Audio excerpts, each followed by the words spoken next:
Standing at the top of Abington Street is a monument to one of the greatest discoveries in modern science. Silver, shining, mystifying. The Crick and Watson monument is passed daily by hundreds, arching over missionary and skateboarder alike.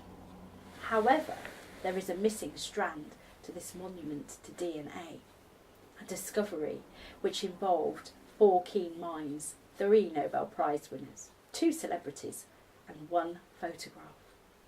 Sometimes science is a slow creep towards the truth, navigating ambling twists and turns. Other times it is a race where brilliant minds pit themselves against each other. And so it was. Teams of the Atlantic on both sides of the DNA were locked in a struggle to be the first to stake their claim to one of these great discoveries, the structure of DNA. And amongst the teams was a woman at the heart of the puzzle, a woman who took the photograph with the vital clue.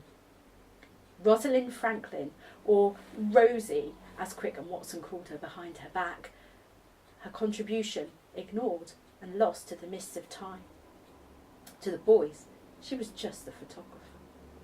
At the age of 11, Franklin was sent to St. Paul's Girls' School, one of the few to teach chemistry and physics to the fairer sex, and she excelled on her report card: A, Latin, A, sports, A, science, A. Her family were affluential and influential Jewish merchant bankers. Well-known philanthropists, the whole family got involved in their father's favourite cause, the Working Men's College, a night school for labourers and factory workers. As her father was fond of saying, education is the gateway to a better life for the working man. Franklin would sit with her books, devouring scientific facts. One night, the whole family gathered together in the drawing room. Mother, father and 5 siblings. Her sister teased, "Papa, you'll never guess what Rosalind has done now. She's only got another A in physics." Franklin looked her father in the eye. "The headmistress has asked me to sit the entrance exam for Cambridge." Her father slammed the glass down. "Absolutely not. You can do social work until you marry, and I'll not hear another word." Her mother squeezed her hand and whispered, "Take the exam, your aunt will help." And so, on the eve of World War II, with dark mutterings about the treatment of Jews in Europe, Franklin entered Newnham College, Cambridge. She read natural sciences, focusing on Cambridge. During the war, she graduated with honours and did her national service using her scientific skills to research the pores in coal. This work grew into her PhD. After the war, Franklin was looking for a position, as she described herself, for someone who knew a little of natural science and a lot about the holes in coal. She met the director of an institute in France, and so she moved to a post-war Paris, starting to rebuild. She soaked in the joie de vivre and revelled in the culture.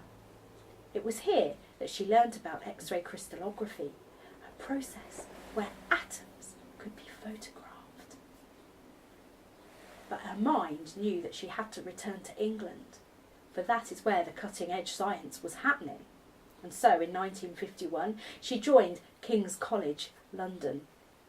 Unfortunately, their attitudes to women were not as cutting-edge. They had male-only dining rooms that were plush and bars where the male colleagues could meet and talk and network. The facilities for women were sadly lacking. Unfortunately, they thought of it as the old boys' club. Now the boss had given her the task of using X-ray crystallography on DNA fibres, and she had assistants to supervise.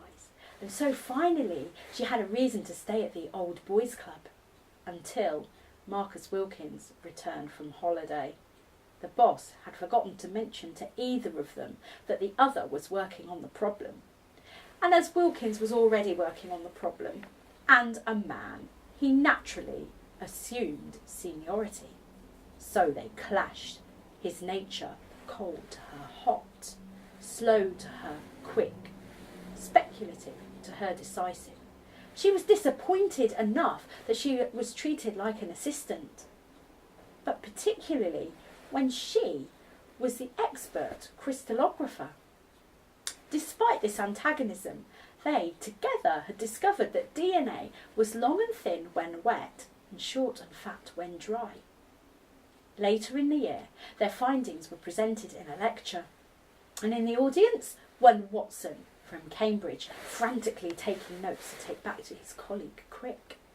Later, he will arrange to meet Wilkins in one of those plush dining rooms, and they will meet, chat, compare notes, poke fun at the irritating Rosie. Franklin will eat her sandwiches on a bench and carry on working. Wilkins and Watson split into two groups. Franklin focused on the wet DNA and Wilkins focused on the dry, but still their arguments raged. Wilkins was convinced that DNA was shaped like a helix, but Franklin had contradictory data and didn't want to jump to any early conclusions. As it turned out, they were both right and both wrong. In May 1952, Franklin mounted strands of DNA on a goniometer. Degree by degree, it turned whilst being bombarded with X-rays. The light diffracted into a pattern of regularly shaped dots. It was captured on photographic film, and amongst the photographs was the image which proves the structure of DNA. Photograph 51. This photograph proved that the structure was not a helix, but a double helix. The photograph was passed from Franklin's assistant to Wilkins, from Wilkins to Watson, from Watson to Crick, all without Franklin's knowledge. It was her work, but it belonged to the university. On the 6th of March 1953, two manuscripts landed in Copenhagen. They were written by Franklin and they showed the double helix structure. The following day, Crick and Watson finished their model. The model which won Crick, Watson and Wilkins the Nobel Prize. Sick of the old boys' club, Franklin went to Birkbeck, where she made great advances in her field of research until she succumbed to ovarian cancer. In 1962, the Nobel Prize for Physiology was awarded jointly to Crick, Watson and Wilkins. Franklin was ineligible, but controversially, not one of them acknowledged her contribution. Until, in 1968, Watson published his autobiographical account of discovering the double helix, where he describes Franklin as belligerent and austere. Franklin didn't receive the acclaim of her male peers. We don't know how she felt about this. We do know that she was interested in facts. Her thirst for knowledge is kept alive at a university which bears her name, nurturing her intellectual offspring. To those students, she is more than just the photographer.